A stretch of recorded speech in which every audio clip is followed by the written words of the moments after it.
c'est pas un page turner comme on pourrait dire, parce qu'il n'y a pas un suspense incroyable ou quoi que ce soit.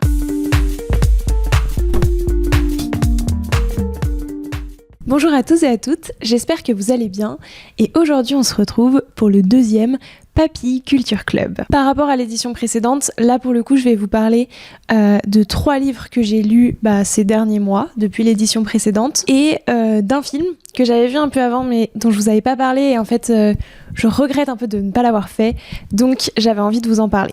Ces 3 livres ils sont juste ici et on va les découvrir dès maintenant. Sachez en tout cas que ça m'a fait très plaisir du coup d'avoir toutes vos recommandations la dernière fois. J'ai commandé tous les livres que vous m'aviez recommandés. J'ai aussi noté tous les films, je les ai pas encore regardés mais tout est dans mes notes, donc tout est sur ma liste et je vais bientôt découvrir tout ça pour du coup vous en faire des prochaines qui soient dans les prochains Culture Club. N'hésitez pas d'ailleurs du coup si vous avez d'autres recommandations. Je serais ravie de les ajouter encore à ma liste. Si ce format vous plaît, encore une fois, n'hésitez pas à me le dire. Ça me fait très plaisir de pouvoir échanger avec vous. Donc voilà, je trouve que c'est un format en plus qui s'y prête bien. Donc n'hésitez vraiment pas à me le dire, que ce soit dans les commentaires, sur Spotify, sur YouTube et sur Instagram, en m'envoyant un message. Donc voilà, encore merci. Et puis on passe dès maintenant au livre que j'ai lu ce mois-ci. Alors, le premier s'appelle Pleurer au supermarché. C'est un livre de Michelle Zauner. Donc c'est une américaine qui est également d'origine coréenne. La dernière fois, après avoir fait ce Culture Club, je me suis dit je vais aller à la librairie pour trouver des nouvelles inspirations, parce que je trouve que c'est pas si facile en fait de trouver des livres qui allient gastronomie et roman, romanesque quoi, en tout cas qui est vraiment que la gastronomie soit pas, soit quand même là dans l'histoire, soit assez présente, mais que ce soit une histoire quoi. Et en fait je trouve que c'est pas si fréquent que ça. Et donc j'ai lu le résumé très rapidement de ce livre et je me suis dit mais c'est exactement ce que je veux dans ce genre de format. Donc c'est celui par lequel j'ai commencé. En plus la couverture m'a beaucoup attirée. Chez moi c'est quelque chose qui est assez important. Donc en fait pour vous résumer rapidement ce livre sans trop en dire, et après je vous lirai un petit extrait qui m'a, pour vous donner envie peut-être de lire à votre tour. En fait, c'est donc une autobiographie de l'autrice. Sa mère tombe malade. Ce qui la relie à sa mère, c'est donc toute la culture coréenne, et dans la culture coréenne, en tout cas sa mère, cuisinait énormément. Et donc elle va un peu traverser tout ce deuil grâce, entre guillemets, à toute la cuisine en retournant... En fait, le titre en anglais est plus parlant, du coup je trouve, parce que là c'est Pleurer au supermarché, mais le titre originel c'est Crying in a H-Mart. Et en fait, le H-Mart, c'est donc c'est un supermarché, une épicerie coréenne, en fait, qu'il y a aux États-Unis. Donc, ce qui relie vraiment à la culture coréenne, ce que là, on n'a pas vraiment dans le titre en français. Mais donc, il y a la gastronomie qui est vraiment présente en fil rouge tout au long de ce livre. Il y a beaucoup de plats coréens qui sont mis à l'honneur. On va beaucoup parler de tout ça. Donc c'est un livre que j'ai vraiment beaucoup aimé. Ça m'a fait pleurer. Je ne vous cache pas que j'ai vraiment pleuré en lisant ce livre, parce que c'est un sujet du deuil. Et ce que j'ai trouvé particulièrement bien, c'est que puisque c'est une autobiographie, en fait on voit que l'autrice l'a écrit au moment où elle ressentait tout ça, ou peu ou prou. Mais du coup, c'est vrai qu'on peut facilement s'identifier et retrouver plein de choses qu'elle dit quand on a vécu des événements assez similaires. Donc, c'est vrai que c'était énormément émouvant. C'est pas un page turner comme on pourrait dire, parce qu'il n'y a pas un suspense incroyable ou quoi que ce soit. Le seul suspense, c'est sa mère va-t-elle mourir, ce qui n'est pas un suspense très joyeux. Donc j'avais envie de vous en lire un petit extrait pour vous donner envie de découvrir cet ouvrage. À l'étage, notre table s'est immédiatement retrouvée ensevelie de coupelles à banchan qui encerclaient le brûleur à butane destiné à accueillir notre bouillon. Le sanakji est arrivé en premier, un plat de pieuvre découpée vivante. Dans l'assiette pleine, des tentacules gris et blancs frétillaient, fraîchement amputés de leur tête, et chaque ventouse continuait à palpiter. Ma mère en a pris un, l'a trempé dans le gochujang et le vinaigre, l'a déposé entre ses lèvres et l'a mâché. Puis elle m'a regardée et a souri devant ma bouche bée. « Essaie !» m'a-t-elle encouragée. Le contraste était flagrant avec les autres domaines d'exercice de son autorité parentale. Ma mère était laxiste quand il était question de nourriture. Si je n'aimais pas quelque chose, Elle ne me forçait jamais à manger. Et si je n'avalais que la moitié de ma portion, elle n'insistait jamais pour que je termine mon assiette. Elle estimait que la nourriture devait être savourée et qu'élargir son estomac pour le gaver sans appétit était une forme de gâchis. Elle n'avait qu'une seule règle, il fallait tout goûter une fois. Désireuse d'obtenir son approbation et d'impressionner mes tantes, j'ai pincé le tentacule le plus agité entre mes baguettes, je l'ai trempé dans la sauce comme ma mère et l'ai glissé dans ma bouche. C'était salé, aigre et doux, à peine relevé par le piment du condiment, et très très caoutchouteux. J'ai broyé le tentacule entre mes dents autant de fois que j'ai pu avant d'avaler, craignant que ces ventouses ne s'agrippent à mes amygdales en chemin. « Bravo mon bébé !»« Ego yopo !» se sont écriées mes tantes. « Joli !» Ma famille applaudissait mon intrépidité. Je rayonnais de fierté, et quelque chose dans cet instant m'a ouvert une porte.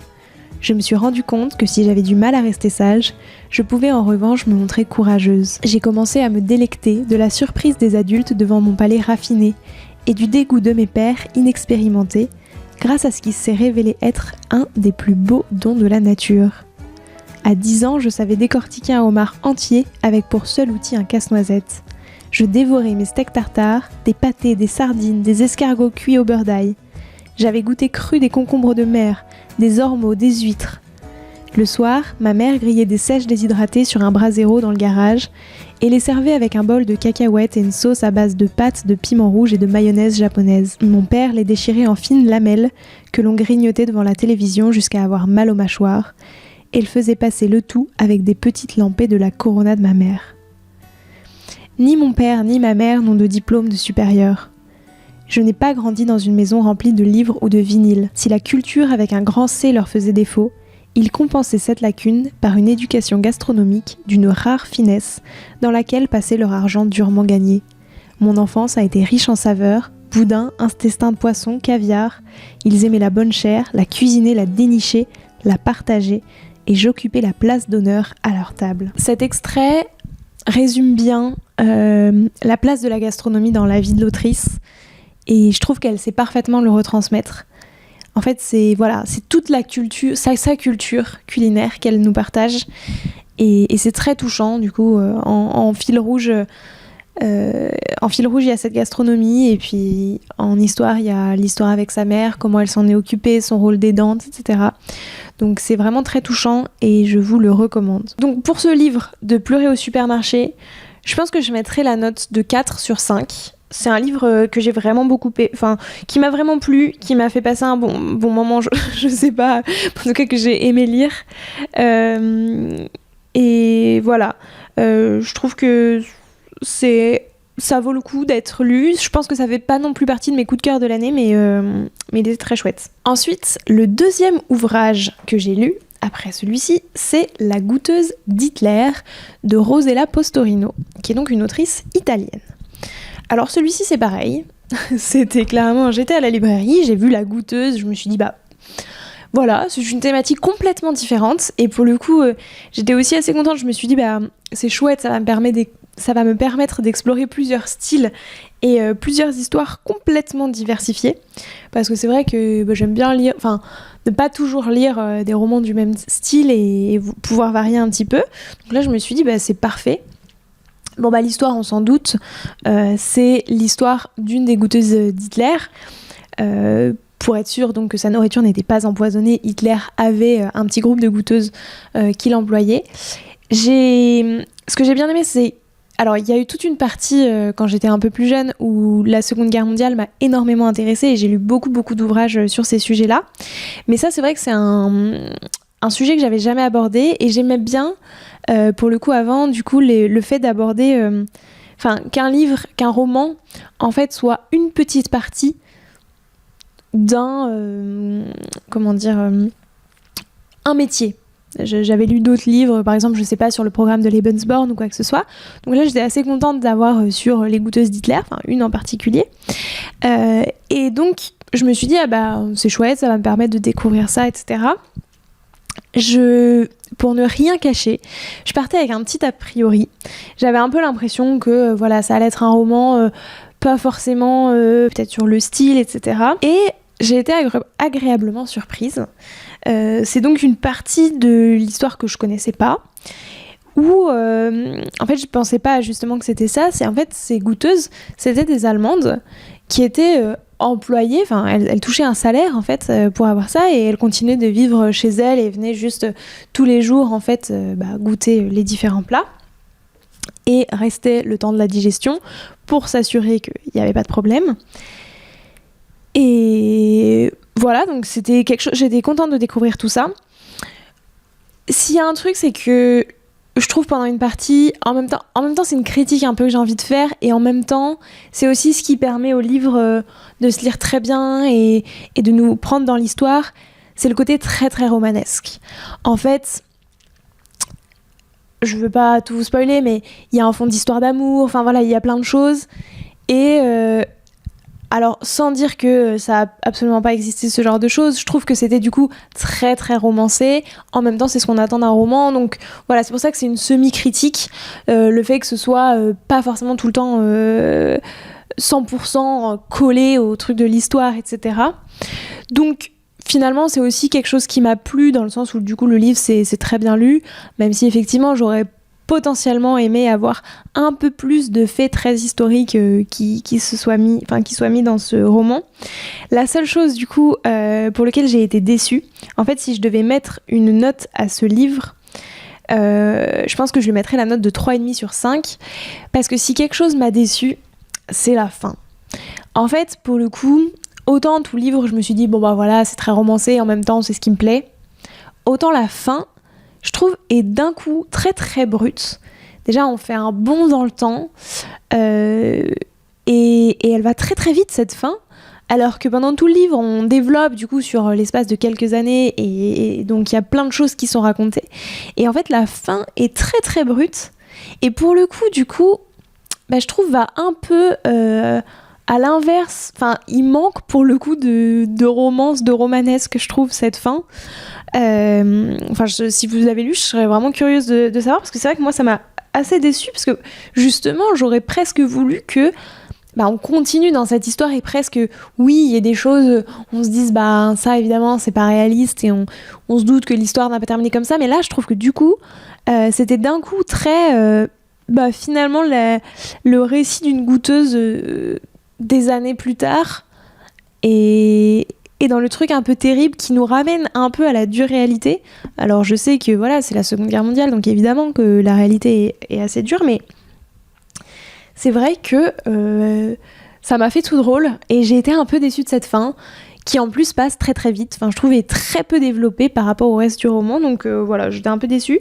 Mais globalement, je trouve que c'est quand même un bon livre, et le reste du livre est très très chouette. Donc si ce n'est cette fin, il vaut vraiment le coup. Les semaines passèrent et notre méfiance à l'égard de la nourriture faiblit, comme devant un homme qui vous fait la cour et à qui vous autorisez une intimité croissante. Nous, humbles servantes, nous repaissions désormais avec avidité, mais aussitôt après, le renflement de nos abdomens diminuait notre enthousiasme. Ce qui pesait sur l'estomac semblait peser sur le cœur, et ce quiproquo teintait de découragement l'heure qui suivait le banquet. Chacune de nous redoutait encore de s'empoisonner.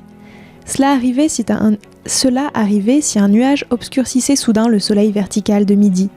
Cela arrivait dans ces secondes de désarroi qui souvent précèdent le crépuscule. Pourtant, aucune ne pouvait cacher le réconfort que lui procurait la Grießknödelsuppe au petit gnocchi de semoule qui fondait dans la bouche, ni l'enthousiasme que lui inspirait l'Eintopf, malgré l'absence de porc et de veau, et même de poulet.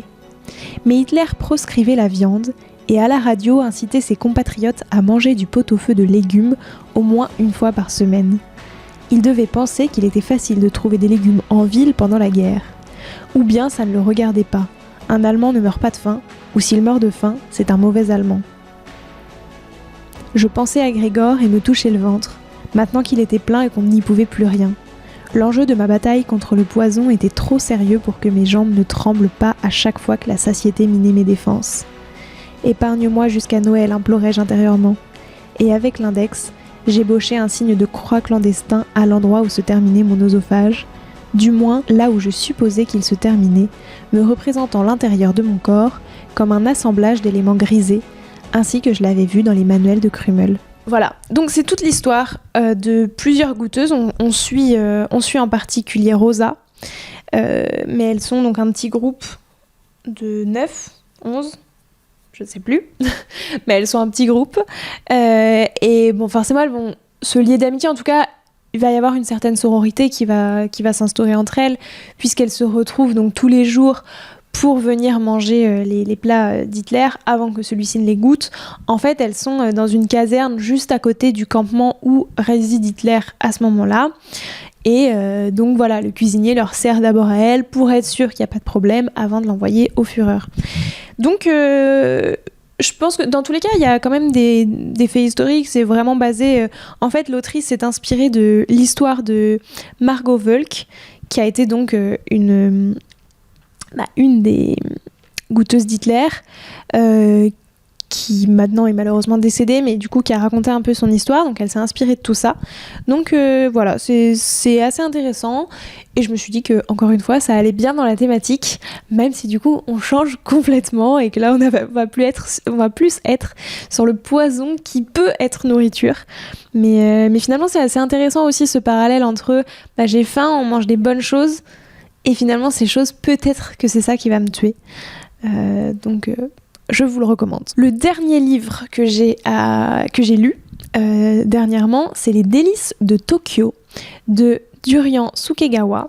Donc là, on est sur un auteur japonais. Alors, contrairement au roman japonais dont j'avais parlé dans le premier Culture Club, ça va pas être plein de petites scénettes.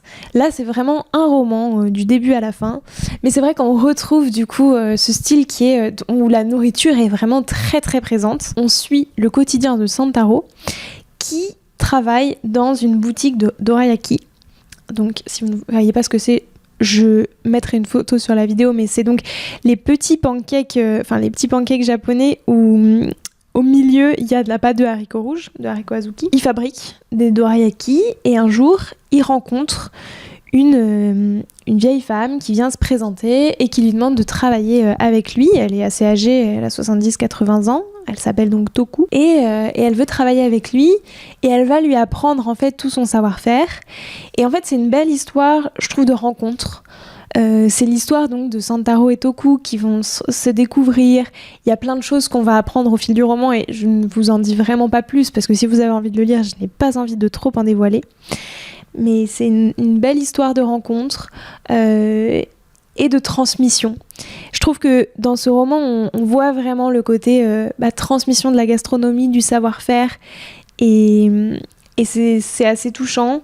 Voilà, je trouve que pour le coup, c'est un petit roman qui se lit très bien, très vite, qui est quand même assez léger et qui est assez poétique aussi. Je trouve qu'on retrouve complètement en fait le style, le style des romans japonais autour de cette thématique. On va être vraiment dans le même genre de roman, bien que, encore une fois, ce soit pas des petites scénettes cette fois-ci. Pour ce livre, moi j'ai mis la note de 4 sur 5. C'est un livre que j'ai bien aimé. Alors il y a une thématique, j'ai pas envie de vous en dire trop parce que j'ai pas envie de vous spoiler, mais autour de cette rencontre, il y a aussi plein de non-dits qu'on va apprendre au fur et à mesure du roman. Et en fait, pour le coup, dans ces non-dits, il y en a où j'ai trouvé que ça arrivait un peu comme un cheveu sur la soupe. Je me dis, tiens, c'est rigolo, pourquoi d'un coup on se met à parler de ça alors que le roman n'avait rien à voir avec tout ça? Pourquoi cette thématique en particulier? Enfin, ça m'a un peu surprise. Mais c'est un livre que j'ai quand même beaucoup aimé lire et qui se lit vraiment très facilement. C'est une écriture qui est fluide. Voilà, on a envie d'avancer. Et puis pour le coup, là, on est en plus sur du sucré, sur de la pâtisserie. Donc ça, c'était très chouette. Ça m'a presque donné envie de faire moi-même des dorayaki. Donc non, c'était très chouette. Et je vous le recommande aussi. Parce que ça vaut le coup tout simplement. Je vais encore une fois vous lire un petit extrait pour vous donner envie. Là il y en avait plein et je trouve il y a vraiment ce côté savoir-faire qui est très mis en avant et qui donne envie d'en savoir plus. En fait on a presque envie de voir la façon de faire et en même temps c'est aussi, je trouve, très bien écrit pour qu'on visualise en même temps ce que l'auteur nous écrit. En fait on voit Toku faire sa pâte de haricots, on la voit faire tout ça, on voit aussi Santaro progresser et voilà, ça c'est aussi un roman initiatique d'une personne plus âgée qui va du coup donner des conseils à un jeune et c'est très beau. Vraiment, je vous recommande. Et puis c'est émouvant. Je pense pas que contrairement au pleurer au supermarché, j'ai réellement pleuré, mais c'est émouvant. Alors j'ai choisi cet extrait qui est plus vers la fin du livre, donc, mais je trouve que vous allez comprendre pourquoi, qui m'a beaucoup plu, parce que beaucoup dans l'ADN de Papille, beaucoup sur l'aspect créatif et que j'ai beaucoup aimé. Des dorayaki au sel. Le nom était venu aisément, mais en faire un produit s'avérait plus compliqué. Sel Amashiyodako, sel Yanbaru d'Iejima, Santaro se fit livrer par son fournisseur des marques réputées. Mais en amont de la question de la quantité du sel, comment et où l'utiliser dans les dorayaki pour obtenir une nouvelle pâtisserie japonaise? Il n'en avait pas la moindre idée. Pour commencer, il essaya simplement d'augmenter la quantité de sel dans la pâte de haricots. Normalement, même quand il en confectionnait 4 kilos, il n'ajoutait qu'une pincée de sel environ, 1 gramme tout au plus. Il passa à 2 grammes, puis 3. Et alors quelque chose d'étrange se produisit. Pour Santaro, habituellement, la pointe de sel dans la saveur sucrée était pareille à une fleur aquatique flottant au fil du courant. Le sucre ne parvenait pas à la masquer totalement, mais elle restait néanmoins fugace. C'était cela qui était rafraîchissant. Mais cette sensation ne valait que lorsque la quantité de sel était vraiment infime. Quand on en mettait un peu plus, concrètement, en ajoutant plus de 3 grammes de sel pour 4 kg de garniture, elle s'alourdissait soudain. Elle était inutilisable. De la même façon qu'une soupe trop salée est immangeable, au-delà de la dose correcte de sel, il n'était plus question d'en servir à la clientèle. Bref, pour ce qui était de saler la préparation, Santaro aurait pu se décarcasser, la technique actuelle était la seule envisageable. Confectionner la pâte de haricots en y ajoutant une minuscule pincée de sel. Il ne pouvait pas faire mieux, et cela semblait être la seule solution. Alors comment procéder ? De toute évidence, il ne restait qu'à travailler sur les pancakes. Au moment de mélanger les ingrédients, Santaro fit l'expérience de rajouter du sel. Il avait gardé les proportions de base aux 3/4 comme jusqu'à présent. Il mélangea le sucre, la farine et les œufs en proportions strictement égales au poids des œufs encore dans leur coquille. À quoi il ajouta du bicarbonate de sodium en guise de levure, du miel, du saké doux et une pointe de thé vert en poudre pour donner du goût. Il saupoudra le tout de sel. Il répartit la pâte dans plusieurs petits saladiers dans lesquels il varia légèrement la quantité de sel. En modulant la teneur en sel, il fit cuire plusieurs sortes de pâtes. C'est alors que par hasard, la propriétaire passa le voir sur le chemin du retour de l'hôpital. Je vous laisse la suite, mais ce que j'ai trouvé très intéressant, c'était justement toute cette partie création, parce qu'on est sur...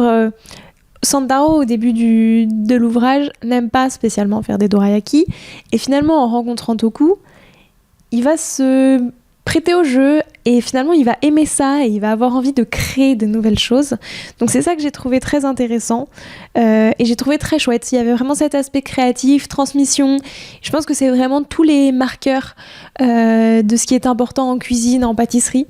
Donc c'est vraiment un roman tout doux, que je vous recommande pour, là, en plus, fêter le printemps, le soleil, aller lire dans un parc, dehors, dans le jardin, c'est parfait. Et il me reste pile assez de temps pour vous parler d'un film dont je vous ai pas parlé la dernière fois, et je sais pas pourquoi j'ai oublié de le faire, mais c'est un film que j'ai vraiment beaucoup aimé, ce début d'année, qui est sorti du coup il y a quelques semaines, qui a d'ailleurs eu des récompenses aux Oscars, c'est 20 dieux. De prime abord, il est pas lié à la gastronomie, mais il est lié au producteur.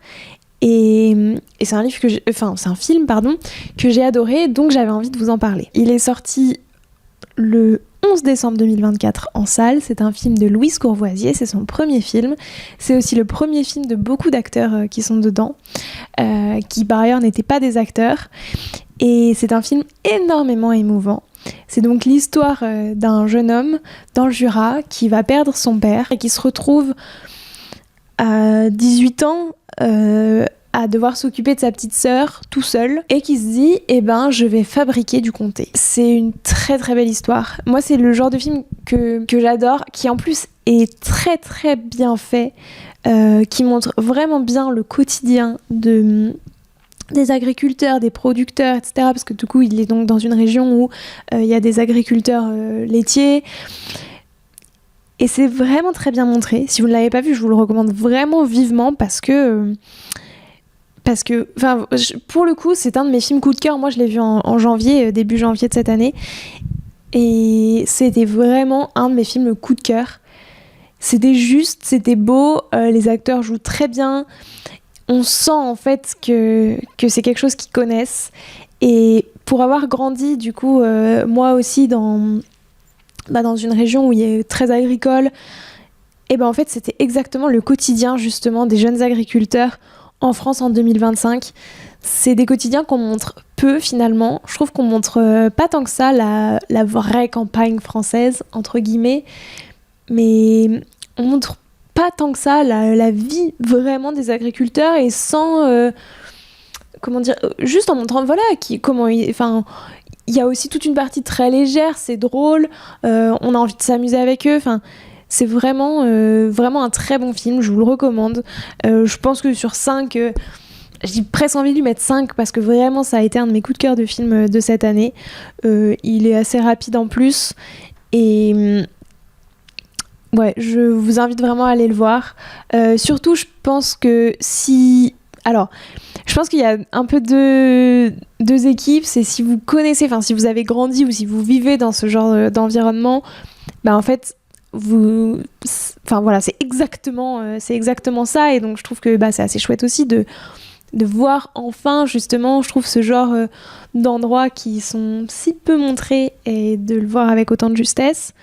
Et je trouve que si on n'est pas vraiment confronté à ça, c'est pas mal aussi de pouvoir justement se rendre compte de la réalité aussi de ce que beaucoup de gens vivent aujourd'hui en France. Parce que, mine de rien, c'est quand même assez triste parce que ça reste un jeune garçon qui a perdu son père et qui doit se débrouiller à 18 ans, qui n'a pas le choix. Et ça va nous montrer toute la fabrication du comté en plus, donc c'est assez rigolo. Il a envie d'obtenir une AOP, je ne dis rien de plus, mais il veut obtenir des prix, etc.